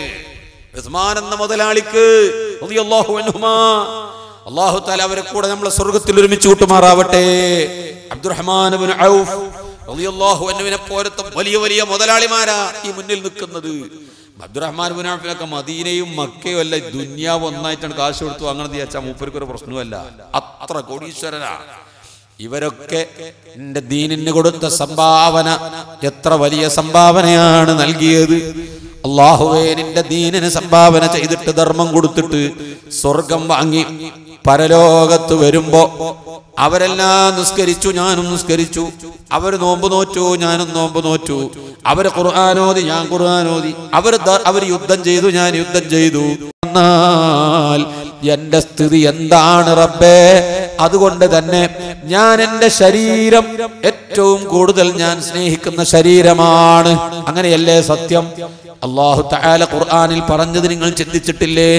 ലൻ തനാലുൽ ബിർറ ഹത്താ തുൻഫിഖൂ മിമ്മാ തുഹിബ്ബൂൻ. നിങ്ങൾ ഏറ്റവും ഇഷ്ടപ്പെട്ടത് അല്ലാഹുവിന്റെ ദീനിനു വേണ്ടി ചെലവാക്കണം, അപ്പോഴേ നിങ്ങൾ യഥാർത്ഥ മുഅ്മിനാകൂ. അല്ലാഹു പറയാ, ഏറ്റവും മനുഷ്യന് ഏറ്റവും ഇഷ്ടപ്പെട്ടത് എന്താ? ഞാനും നിങ്ങൾ ഏറ്റവും ഇഷ്ടപ്പെട്ടത് നമ്മുടെ പണമാണോ? ഒരു മനുഷ്യന്റെ കിഡ്നിക്ക് വല്ല കേടും സംഭവിച്ചാൽ, കരളിന് വല്ല കേടും സംഭവിച്ചാൽ ദുന്യാവിൽ അത് മാറ്റിവെക്കാൻ കഴിയുമോ? ഒരു മാസം മുമ്പ് ഇവിടത്തെ പത്രങ്ങളിൽ എല്ലാവരും എഴുതി നിറച്ച ഒരു വലിയ കോളിളക്കം സൃഷ്ടിച്ചൊരു വിഷയമല്ലേ ഒരു പെൺകുട്ടിയുടെ കരൾ മാറ്റിവെക്കൽ ശസ്ത്രക്രിയക്ക്. അതാ ഉമ്മ കരൾ കൊടുക്കാൻ തയ്യാറായി. ഉമ്മാന് കരളിന്റെ ഒരു ഭാഗം മുറിച്ചെടുത്തിട്ട് ആ പെൺകുട്ടിക്ക് ഫിറ്റ് ചെയ്യാൻ ഗവൺമെന്റ് പ്രത്യേകമായ ഒരു നിയമം സൃഷ്ടിച്ചിട്ട് ഒരു പ്രത്യേക ഓർഡിനൻസ് പുറപ്പെടുവിച്ചിട്ടല്ലേ ആ പെൺകുട്ടിയുടെ കരൾ മാറ്റിവെക്കൽ പരിപാടി നടത്തിയത്. ഇവിടുത്തെ ഗവൺമെന്റ് ഈ ഭൗതിക ലോകം കിഡ്നി മാറ്റിവെക്കൽ അനുവദിക്കുന്നില്ല, കരൾ മാറ്റിവെക്കൽ അനുവദിച്ചിട്ടില്ല. അതിനൊക്കെ ഒരുപാട് നിയമക്കുരുക്കുകളുണ്ട്. പ്രിയപ്പെട്ടവരെ, ഒരു മനുഷ്യന്റെ കിഡ്നി എങ്ങാനും മാറ്റിവെക്കേണ്ടി വന്ന റബ്ബ് നമ്മളെ കാത്തുരക്ഷിക്കട്ടെ. അല്ലാഹു തന്ന ഒരവയവങ്ങളും കേടുപാടില്ലാതെ ഈ ദുന്യാവിൽ നിന്ന് മരിച്ചു പിരിയുന്നത് വരെ മറ്റൊരാൾക്ക് ഭാരമാകുന്ന രോഗത്തിൽ കിടത്താതെ നമ്മളെ ആഫിയത്ത് അല്ലാഹു നിലനിർത്തി തരുമാറാവട്ടെ. അങ്ങനെ ഒരു കേട് സംഭവിച്ചാൽ അമേരിക്കയിൽ ചെന്നാൽ മാറ്റിവെക്കാൻ കഴിയും. അതിനൊരു 10 ലക്ഷം രൂപ വേണമെന്ന് പറഞ്ഞാൽ പറമ്പന്റെ ഒരു മൂല വിറ്റിട്ട് കച്ചവടത്തിന് ഒരുപാട് സാധനങ്ങളുണ്ട്, ഒരു 10 കടമുറി ഉണ്ട്. ഇവനാണെങ്കിൽ ഒരു 2 സെന്റ് വീട്ടിലൊരു പറമ്പിലൊരു വീടേ ഉള്ളൂ. 5 കടകളുണ്ട്. എടപ്പാള് ടൗണിൽ 2 മുറിയുണ്ട്, പൊന്നാനിയിൽ ഒരു 10 മുറിയുണ്ട്, തൃശ്ശൂരിൽ ഒരു 2 മുറിയുണ്ട്. ഇതിലേതെങ്കിലും ഒരു കടമുറി വിറ്റിട്ട് അതിന്റെ പണം കൊണ്ട് അമേരിക്കയിൽ പോയാൽ കരള് മാറ്റിവെക്കാമെന്നുണ്ടെങ്കിൽ ചെയ്യൂലേ? പണമാണോ വലുത്? ശരീരമല്ലേ വലുത്? ഏതൊരു മനുഷ്യന്റെയും കണ്ണ് മാറ്റിവെക്കണോ? അവന്റെ പണം ചെലവാക്കിയിട്ട് കണ്ണ് തിരിച്ചെടുക്കൂലേ? അപ്പൊ പണത്തേക്കാൾ വലുത് കണ്ണല്ലേ, ശരീരമല്ലേ? ലൻ തനാലുൽ ബിർറ ഹത്താ തുൻഫിഖൂ മിമ്മാ തുഹിബ്ബൂൻ. നിങ്ങൾ ഏറ്റവും ഇഷ്ടപ്പെട്ടത് അല്ലാഹുവിന്റെ ദീനിന് ചെലവാക്കണം. ഞാൻ ഏറ്റവും ഇഷ്ടപ്പെട്ടത് എന്റെ ശരീരമാണ്. ബഹുമാനപ്പെട്ട മർഹൂം ഇ.കെ. ഹസൻ മുസ്ലിയാർ നവ്വറല്ലാഹു മർഖദഹു ഒരു സുന്നത്ത് ജമാഅത്തിന്റെ പോരാളിയാണ്. ബിദ്അത്തുകാരോട് പടവെട്ടി അത്ഭുതം സൃഷ്ടിച്ച മഹാമനുഷ്യനും പണ്ഡിതനും തഖ്വയുള്ള ആലിമാണ്. അല്ലാഹു അവരെ ബർക്കത്ത് കൊണ്ട് മുബ്തദിഈങ്ങൾക്കെതിരിൽ പടപൊരുതാനുള്ള തൗഫീഖ് നമുക്ക് നൽകട്ടെ. ബഹുമാനപ്പെട്ട ഹസൻ മുസ്ലിയാർ കോഴിക്കോട് മെഡിക്കൽ കോളേജിന്റെ പേവാടിൽ കടന്ന് പറഞ്ഞത് ഇന്നും ഞാൻ ഓർക്കുന്നു. ഹസൻ പറയാണ്, അല്ലാഹ് പറഞ്ഞത് ലൻ തനാലുൽ ബിർറ ഹത്താ തുൻഫിഖൂ മിമ്മാ തുഹിബ്ബൂൻ. നിങ്ങൾ ഏറ്റവും ഇഷ്ടപ്പെട്ടത് അല്ലാഹുവിന്റെ ദീനിന് ചെലവാക്കിയിട്ടല്ലാതെ നിങ്ങൾ യഥാർത്ഥ മുഅ്മിനാകൂല. ഞാൻ ഏറ്റവും ഇഷ്ടപ്പെട്ടത് എന്റെ ശരീരമാണ്, അത് ശരിക്കും അല്ലാഹുവിന്റെ ദീനിന് വേണ്ടി ഞാൻ ചെലവാക്കിയിട്ടുണ്ട് എന്ന് ഇ.കെ. ഹസൻ മുസ്ലിയാർ പറഞ്ഞത് ഞാൻ ഇപ്പൊ ഓർമ്മിക്കുകയാണ്. ബഹുമാനപ്പെട്ട ഹംസ റളിയല്ലാഹു അൻഹു ആ യുദ്ധക്കളത്തിലേക്ക് പോകുമ്പോൾ ആ വരിയിൽ വെച്ചുകൊണ്ട് ഹൃദയം പൊട്ടിയ ഒരു പ്രാർത്ഥന, പടച്ചവനെ, അവരൊക്കെ സമ്പത്ത് നിന്റെ ദീനിന് ചെലവഴിച്ചെങ്കിൽ ഞാൻ എന്റെ ശരീരമാണ് ഏറ്റവും കൂടുതൽ സ്നേഹിക്കുന്നത്.